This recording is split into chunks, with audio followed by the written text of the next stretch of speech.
In today's video, I'm going to teach you how to secure your Lloyds Bank card if it's lost or stolen. If you've misplaced your card or think it's been taken, the most important thing is speed. Acting immediately helps prevent fraud and protects your money while you figure out what happened.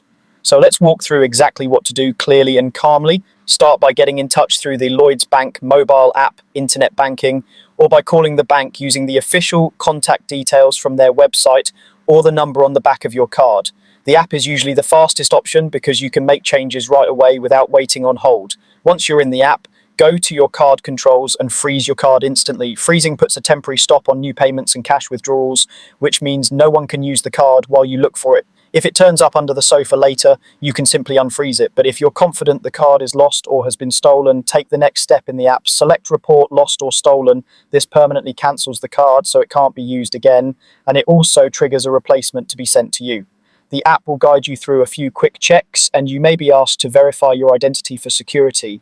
Take a moment to confirm your delivery details are up to date so the new card reaches you without delay. Your new card will typically arrive within 5 to 10 working days.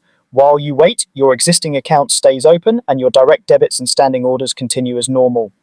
If you've saved your old card on shopping sites or digital wallets, remember it won't work once cancelled, so plan ahead for any urgent purchases. When the new card arrives, activate it right away. You can do this in the app, through internet banking, or at a cash machine using your PIN.